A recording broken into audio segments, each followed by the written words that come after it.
आप लोगों के समझ जो रजिस्टर है ये अटेंडेंस वही है कि आप लोग हम सभी शिव चर्चा के लिए उपस्थित हुए हैं, इसलिए आप केवल अपना हाजिरी लगा दीजिए, उसी का एक खाता है और कुछ नहीं दिखाइएगा हमें, ऐसा हम जमीन थोड़ी दिखा दें। तो चलिए ये थोड़ा सा मजाक किए। अब हम लोग शिव चर्चा के विशेष कड़ी पर गंभीरतम ज्ञान का चर्चा करने जा रहे हैं। धैर्य पूर्वक सुनेंगे क्योंकि अब हम लोग अंतिम चरण पर पहुंच चुके हैं, क्योंकि दूसरा सूत्र का अंतिम चरण है, तीसरा सूत्र विदाई होता है। तो हम आपको बता दें कि मेरा और आपका जो धरती पर आना हुआ है, ये धरती की सुख सुविधा भोगने के लिए शरीर की सुरक्षा के लिए संसार का भोग तो जरूर कीजिए, क्योंकि जब तक संसारिक चीजों का भोग नहीं करेंगे तो ये शरीर मेरा स्वस्थ नहीं रहेगा, और जब स्वस्थ नहीं रहेंगे तो प्रभु की भक्ति करेंगे कैसे? क्योंकि जिस पात्र में हम खाना खाते हैं उसको साफ नहीं रखेंगे तो खाया नहीं है। तो प्रभु की भक्ति अर्थात गुरु की भक्ति। आज श्रावण मास की आप लोग जब नहीं करेंगे, श्रावण मास की यह रविवार तीसरी रविवार है और बहुत ही शुभ दिन है, क्योंकि आज ही के दिन हम लोग स्वतंत्र भारत में श्वास लिए थे। इस आजादी को पाने के लिए हमारे देश के पूर्वज ना जाने कैसे कैसे मौत मरे। इस दिन का स्वप्न जिन्होंने नंगे आंखों से देखा था उन्होंने साकार किया और केवल सत्य और अहिंसा पर चला। हमारे देश के जवानों ने उस समय अपना घर की सारी सुख सुविधा को लात मारकर स्वतंत्रता संग्राम में कूद दिया और अपने जीवन की बलिदान देकर हम लोगों को स्वतंत्र भारत में लाकर खड़ा किया। तो दोनों अर्थ से आज दिन शुभ ही शुभ है। जिन्होंने शिव को गुरु आज तक नहीं बनाया है, आज अगर वो बनाते हैं तो यादगार रहेगा, उसका एक अपने अंदर में सर्टिफिकेट जारी होगा कि हमने आजादी के दिन शिव को गुरु बनाया था। तो आप हम जो धरती पर आए हैं और अगर प्रभु की भक्ति नहीं की, ये शरीर जो है ना 3.5 हाथ का, बित्ता से नापिएगा तो 7 बित्ता और अंगुली से नापिएगा तो 84 अंगुली, और वही 84 के खाई में जमा। एक पटकथा है कि एक बार रामलीला पार्टी चल रहा था कई दिनों से, वह हनुमान का तबियत थोड़ा खराब हो गई, तो हनुमान बोला चलो थोड़ा सा चकाई मोड़ पर जिलेबी खा लेते हैं। तो जब वो जिलेबी दुकान गया वहाँ कोई गाहकी नहीं था और हलवाई जो है जिलेबी छाप रहा था। गौर से सुनिएगा, बात गंभीर है। तो हलवाई जो है जिलेबी छाप रहा था, तो बोला भाई 100 जिलेबी दे दो, ले लिया, खा रहा तो वह हंस भी रहा। तो हलवाई के मन में हुआ कि तुम हंस किसको देख के रहा है, अगल बगल तो कोई है ही नहीं। तो पूछा भाई तुम हंस क्यों रहे हो? अरे ऐसे हंस रहे हैं दोनों, चलो भाई। बोला नहीं बताओ ना कुछ खराबी है? बोला नहीं, हम आपको जो देखते हैं ना तो मुंह तो आपका हनुमान में क्या लगता है, यानी हनुमान जो पाठ करता था वो किसको बोल रहा है? हलवाई को, कि तुम्हारा मुंह हनुमान में कैसा लगता है। भाई ये कौन बात हो? बोला नहीं हम लोग रामलीला पार्टी से आए हैं, हमारा तबियत खराब, अगर तुम आज भर हनुमान का रोल कर दिया तो बहुत बड़ी मेहरबानी होगा। बोला रे हम 100 रुपया कमाते हैं दिन भर में। बोला तुम 100 रुपया कमाते, हम तुमको 200 देंगे। चलो इस लोग में फंस गया, इस दिन भर यह थोड़ा झक मारते हैं, तब जाके 100 टका और पॉकेट में 200 टका आ गया। हलवा लोग में आके गया रामलीला पार्टी, उसको सजा धजा के एकदम हनुमान बना दिया, पूछ गदा लगा दिया और उसको समझाया बुझाया कि तुम स्टेज पर जाएगा, एक ही बात बोलना, दूसरा बात नहीं बोलना। बोला बता दो। बोला बोलना, रावण जब तुमको कड़क के मोट पे हाथ रख के पूछेगा तुम कौन हो, तो बोलना मैं राम भक्त हनुमान हूँ, और कुछ नहीं बोलेगी तू सब। बोला तब तो सस्ते का सौदा है। गया मंच पे, कूद फान कर रहा है इधर उधर, हनुमान जी खड़ा लेके आदमी भी पहचान नहीं रहा है, हनुमान जी दूसरा आ गया, दर्शक नहीं पहचान रहा है, दूसरा हनुमान खुद फोन कर रहा है, आया रावण मरा कड़ाके से पूछा कि तुम कौन हो? तो वो जो हनुमान बना हुआ हलवाई खड़ा था वह बता गया, डर गया, अब बता गया फिर तुम कौन हो? नहीं जवाब दिया। फिर रावण कड़क के पूछता आंखन गुर्रा के कि तुम कौन हो? बोलता माफ करो भाई, हम हलवा है चटाई बोलता कि लोग ले आया, मारा एक घुसा रावण, गिरा चौकी के नीचे। बोला तुमको समझा बुझाएगा बोलता हलवा है। उसी तरह ईश्वर जो है हम लोगों को समझा बुझाकर इस रंगमंच पे खड़ा किया है कि हम ईश्वर की भक्ति करना है। और यहाँ बोलता हम फलना बाबू, हम फलना से, हम फलना बातो, आप वही है प्रभु भाई का समझा बुझा के आप ईश्वर भेजा और आप यहाँ कदम हलवाई है, मारेगा ऐसा घुसा के अब 84 के खाई में गिरेगा, अब फिर भरमिएगा अनंत काल तक, भूत पड़े कुत्ता किधर बिल्ली में। इसलिए ईश्वर की भक्ति कीजिए और गुरुदेव से एक मात्र प्रार्थना कीजिए कि पिया जब मेरी मौत हो तो आपके बाहों में एक सौभाग्यवती या एक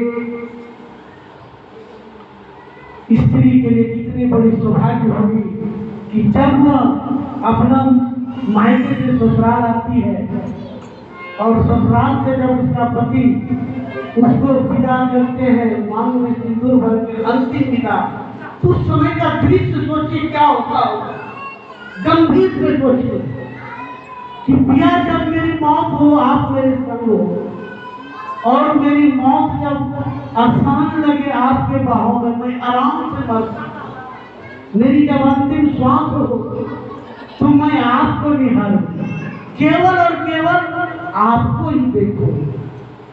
बस इतना ही किया आप पर एहसान करना।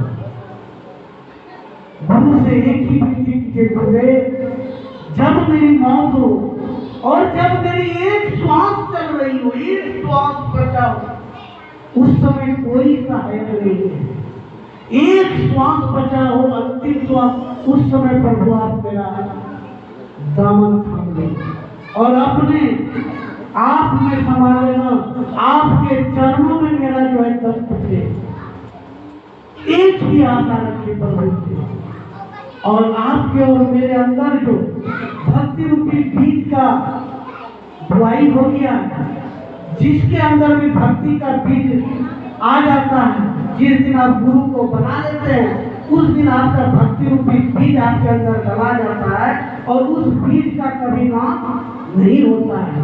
एक जन्म में, 2 जन्म में, 7 जन्म में कभी न कभी वो अंकुरन होगा, पौधा होगा और फलेगा, और जिस दिन फलेगा उस दिन आप इस जन्म मरण के चक्र से छूट जाइएगा। क्यों बार बार मन को कष्ट देते हैं? एक माता को एक पुत्र जन्म देते समय कितनी पीड़ा सहनी पड़ती है, और जब मरता है तो सोचिए उस समय आप कितने को पीड़ा देके चले जाते हैं। ये कितना दिन तक चलेगा? कितना दिन? आप जब घर छोड़ के 4 दिन चले जाते हैं तो बच्चा बिलखता है। एक बेटी जब माँ से विदा हो जाती है तो उस समय माँ बिलखती है। बेटी को जाकर वहाँ ससुराल में सब कुछ पा जाती है, 1-2 दिन तक नहीं, लेकिन माँ अंदर ही अंदर घुटती है बहुत दिन तक। उसी प्रकार हम और आप चाहते छूट कर आए, कभी फोन तक नहीं किए। अगर बेटी मायके से जाकर माँ को फोन नहीं करे, कभी भी नहीं, तो उस माँ पर क्या गुजरेगी? उसी तरह आप हम कभी परम पिता परमात्मा को कभी फोन भी नहीं कर रहे हैं, ना कभी मिलने की चाहते, उनका कैसा आत्मा करता होगा कि मुझसे जुदा होकर तो चले गए और कभी उलट कर देखा भी। इसीलिए आप और हम जब आए यहाँ पर तो एक ही तमन्ना हो कि प्रभु हम भूले, हम बुरे, बहुत बुरे हैं, मेरे अंदर बहुत बुराई है, लेकिन आप मुझसे नफरत क्यों करते हैं? अरे आप तो सामर्थवान हैं, आप सर्व सामर्थवान हैं। कृपया करके आप सारी बुराई को हटाकर मुझे नहीं छोड़िए। और जब मेरी अंतिम सांस चले मुझे, मेरी अंतिम सांस जिस समय सभी अपने साथ छोड़ दे, कोई साथ नहीं जाएंगे, उस समय प्रभु आप मेरे साथ हो, आप मेरे समीप हो प्रभु, ताकि मेरा मरना भी आसान हो जाए और मैं अनंत काल तक आपकी भक्ति करूं। बस एक ही तमन्ना लेकर आंख बंद कर दीजिए, दिल में तुझे बसा कर लूंगा मैं बंदिया, बस दिल में तुझे बिठा कर और मैं अपना बंद करूं। ऐसा ही आशीर्वाद मुझे दीजिए, क्योंकि मरने वक्त याद नहीं आता है प्राणी को। जब वो अंतिम सांस में चलता है ना, तो उसको याद नहीं आता है कि हमने गुरु को याद करा या बेटा को। बहुत तो दूसरे चीज बोल के मर जाते हैं। और आप जान लीजिए, आप जिस चीज का चिंतन करके आप मरते हैं, आपका सीट का रिजर्वेशन वही हो जाता है। आप जिस भी चीज का चिंतन करते हैं, अगर आप कुत्ता पाल लिए हैं माँ के जगह, जिस बिस्तर पर माँ को बिठाना चाहिए आप बिठा दिए द्वार पर, और जो कुत्ता द्वार पर रहना चाहिए उसको बिठाते घर में।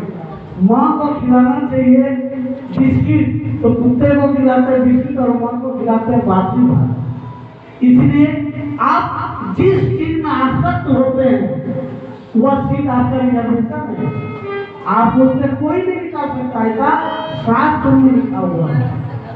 इसलिए आप हम केवल और केवल गुरु के चिंतन में लगे रहिए और ऐसा आप और हम काम करके जाइए, ऐसा आप कर्म करके जाइए जो कि आपका यहाँ भी साथ दे और परलोक भी सवार दे। क्योंकि दूसरा जो है कोई साथ देने वाला नहीं है। इसी पर आधारित हम अपने और एक छोटे भाई से भजन सुनते हैं, कर्म कमाई ऐसे जो साथ देता है। अब जानो महादेव,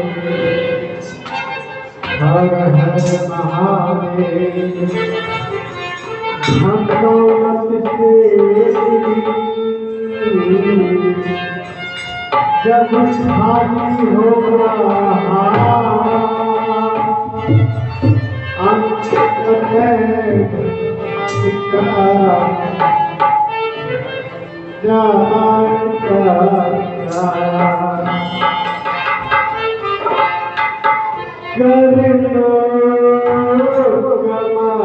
कमाई ऐसी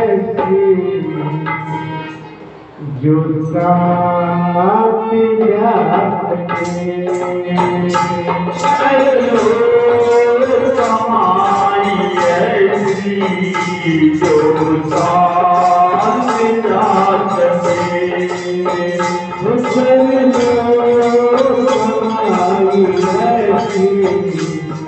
जो साथ जाते,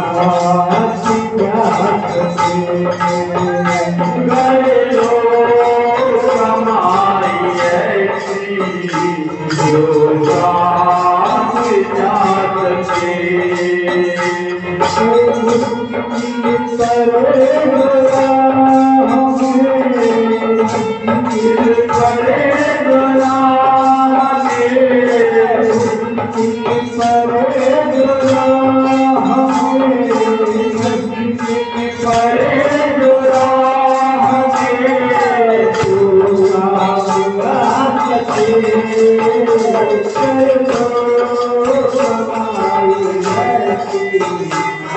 जो साथ जाते,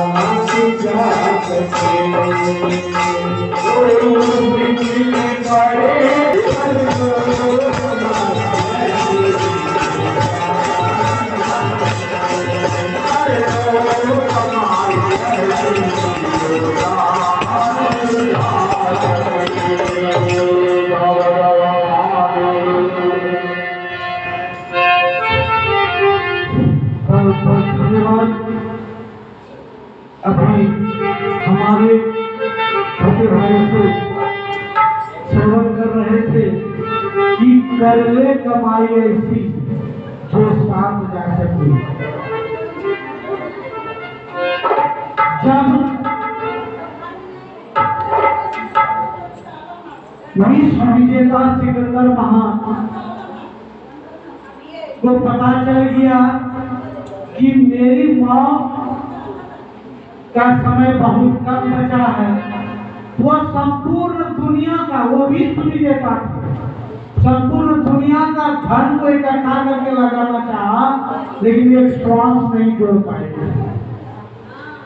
तो ऐसा कमा के क्या लाभ जिससे कि आप जब मरने लगे और अपना हस्ताक्षर का एक वो अक्षर छूट रहा है और बम टूट रहा है, तो टोटल बैंक का बैलेंस देने से अगर एक हस्ताक्षर का श्वास जोड़ दे तो समझेगा आपने सार्थकता कमाई है। और अगर पूरा पैसा लगाने से अंतिम श्वास को नहीं खरीद पाए तो क्या लाभ। नवधा भक्ति में भगवान श्री राम माता सभी को ज्ञान दे रहे थे। जब भगवान श्री राम मैया सभी के कुटिया में पधारे थे, क्यों पधारे थे? क्योंकि माता सभी ने गुरु का मंत्र को याद रखे थे। गौर कीजिएगा, हम लोग तीसरा सूत्र पर जा रहे हैं। माता सभी ने गुरु उनको आदेश दे रहे थे। गुरु जो है, इस तरह भैया ने हम लोगों को आदेश दिए 3 सूत्र का। गुरु उनको आदेश दे रहे थे कि बेटी तुम इसी कुटिया में रहना, इस कुटिया में प्रभु राम आएंगे। गुरुदेव कहते हैं कि तुम इसी कुटिया में, या जो कुटिया है ना, इसी कुटिया में स्वच्छ रूप में रहना, इसी कुटिया में प्रभु आएंगे। इस कुटिया में आप दूसरे कुटिया का स्वाद लेते हैं, आप दूसरे कुटिया का स्वाद लीजिएगा कि कुटिया में राम आएंगे क्या? नहीं आएंगे। इसलिए इस कुटिया में कुटिया का स्वाद मत जाने कीजिए। बचपन में गलती तो हो गया, जब ज्ञान हो गया इस कुटिया को शुद्ध कीजिए। बेटी इस कुटिया को स्वच्छ रखना और इस कुटिया में रहना, प्रभु राम आएंगे। राम आए। गुरु के वचन को सिर धरना और सिर पर धारण कर लीजिए और उनके वचन को पालन किया तो प्रभु राम आए। और उन प्रभु राम से भक्ति के बारे में पूछती है तो प्रभु राम बोलते हैं, प्रथम भक्ति संत कर संगा, दूसरी भक्ति कथा मम प्रसंगा। पहला भक्ति जो है संतों का संग करो। संतों का संग कहाँ होगा? देवघर हटिया में, इटारसी बाजार में, रेलवे स्टेशन में। संतों का संग यही होता है। यहाँ पर संतों की वाणी कही जाती है। अगर आप संतों की वाणी में उपस्थित होते हैं, हम लोग, आप लोग जो बोलते हैं ये संतों की वाणी है। हम आप नहीं बोल रहे, मैं नहीं बोल रहा हूँ, हमने भी किसी संत से सुना है, वही विचार आप पर प्रकट किया होगा। तो प्रथम भक्ति आपका तभी होगा जब आप संतों का संग करते हैं। दूसरी भक्ति जहाँ मेरा कथा प्रसंग चल रहा है वहां पर बैठो और ध्यान पूर्वक सुनो। कान का ठेपी खोलो, आंख को खाली टिकाए रखो और मुंह को बंद कर दो। कहीं ये मुंह कभी मारो खिला देता है, कभी ऐसा बात बोला जाता है, छोटा छोटी हो जाता है। हम बोल कहते बोलते कि पति छोटा छोटी होता है। कमरे ले बोलिए क्या बोलती भक्ति करने में छोटा छोटी। अगर बोल खाली बोलता कभी झगड़ा नहीं होगा। देखो घर पर का बात रास्ता चल रहा है, घर का बात झगड़ा तो होने। इसलिए प्रभु की भक्ति करने अगर आए हैं, शास्त्र कहते हैं और संत कहते हैं, जब किसी मनुष्य का कई जन्मों का पुण्य का उदय होता है, कई जन्मों का पुण्य का उदय होता है, तब उसके मस्तिष्क में ऐसा कार्यक्रम करने का मन होता है। सभी नहीं कर सकते हैं, बहुत पैसा वाला है। एक से एक पैसा वाला, लेकिन वो 10 आदमी को बिठाकर ज्ञान की बातें नहीं सुनवा सकता है। गीता में भगवान श्री कृष्ण ने अर्जुन को उपदेश देते समय कहे थे कि कहने के कृपा किए थे कि ज्ञान यज्ञ जो है सभी यज्ञ में श्रेष्ठ है। ये जो हमारे उपेंद्र बाबू या जो यज्ञ किए हैं ये ज्ञान यज्ञ है और सभी यज्ञ में ये श्रेष्ठ माना गया है। अब कहीं पर जाकर सुनिए, बड़े बड़े संतों का अध्ययन सुनिए, वो बताएंगे कि सभी यज्ञों में सर्वोपरि ज्ञान यज्ञ, और ये ज्ञान यज्ञ कराकर उन्होंने जो कृपा किए आपके ऊपर, मेरे ऊपर, हमने आपको के सेवा में कुछ कहे, आपने सुने, भगवान की भक्ति के बारे में, भगवान की कथा सुने, या उनके कई कोटि जन्मों का पुण्य का उदय हुआ तो ऐसा कार्यक्रम किए। और आप और हम जो यहाँ पर आए, कई जन्मों का पुण्य उदय होने के बाद जो भक्ति आप में और हमने जमा हुआ था, जो बुद्धि सेविंग अकाउंट में था, वही निकालने के लिए आए यहाँ पर। क्योंकि यहाँ कुछ जमा था, सब नहीं आ पाएंगे। बहुत आदमी है, कितने आदमी है गायत्री नगर में, क्या इतने भक्त तो नहीं, बहुत है। क्या मतलब है वो चर्चा वाला, हम तो फलना वाला है। अरे प्रभु एक है, गुरु एक है, गुरु का अलग अलग नाम है क्या? आप नाम अलग, गुरु शब्द जो है वो एक ही है। गुरु अर्थात गुफा, अरु मतलब प्रकाश, जो अंधेरी नगरी से आपको उजाला में पहुंचाते वही गुरु है। और गुरु एक ही कार्य करते हैं, चाहे वो किसी प्रकार के गुरु। जब गुरु एक ही है, और हमारे गुरु तो स्वयं सामर्थ्यवान है, हमारे गुरु सामर्थ्यवान है। और जब प्रभु रामचंद्र जी इनको उपदेश दे रहे थे मैया सभी को कि बड़े भाग नर्तन पावा, प्रभु राम बोल रहे हैं कि बड़े भाग्य से जो है जब मनुष्य का शरीर मिला, तो भगवान शिव उमा से कहते हैं कि प्रभु जी उल्टे बोल रहे हैं। बोलता सीधा क्या होगा प्रभु?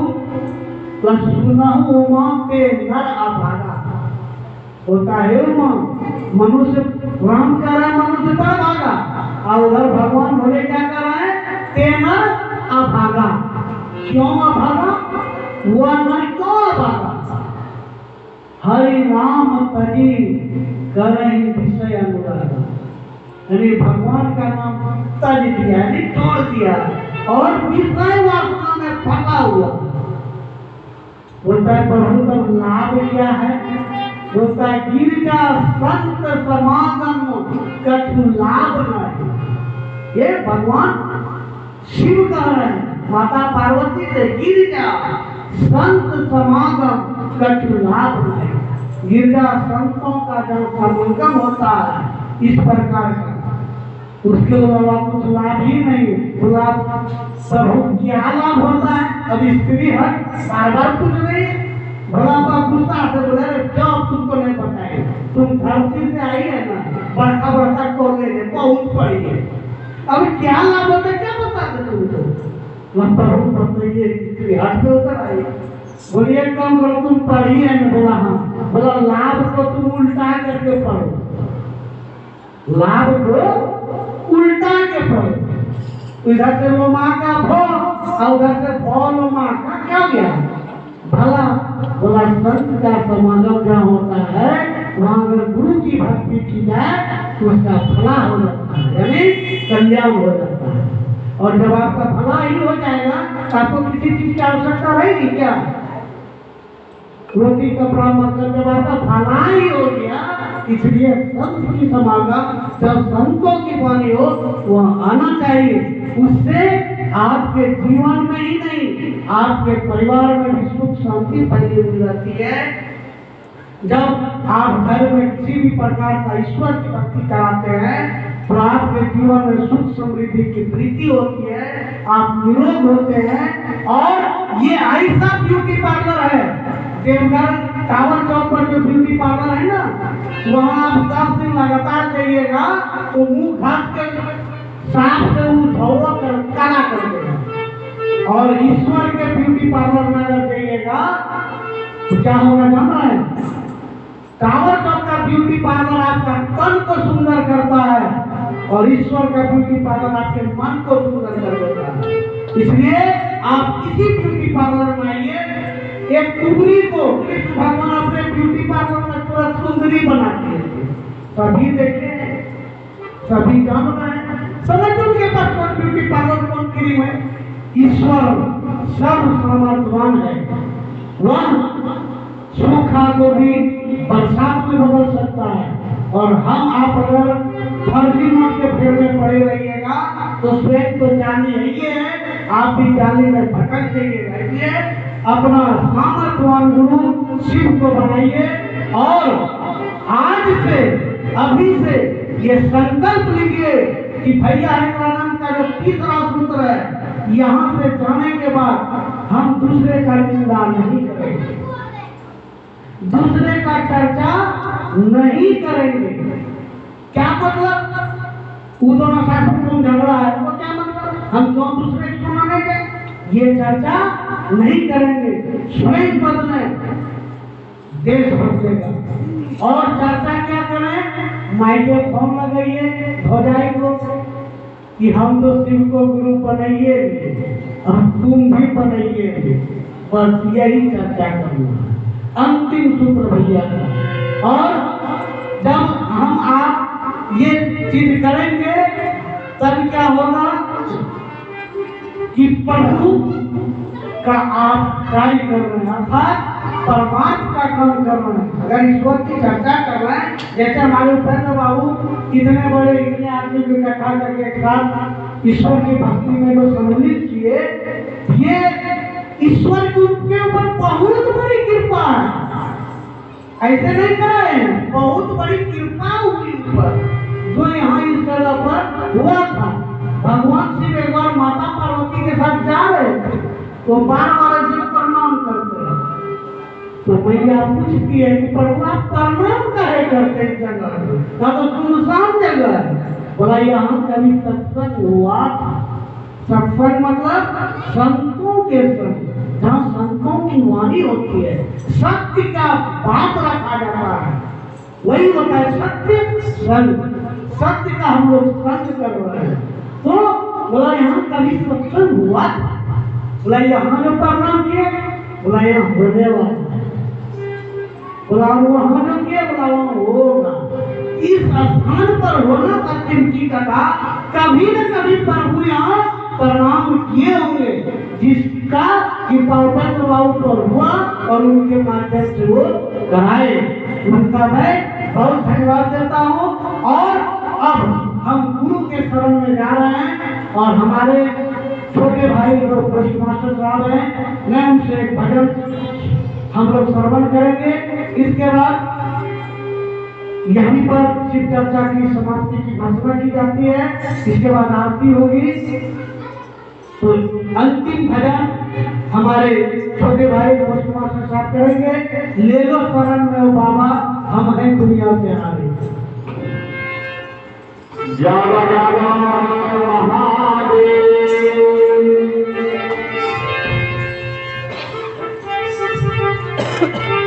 पीती जो जिंदगानी असको पीते पीते, पीती जो जिंदगानी असको पीते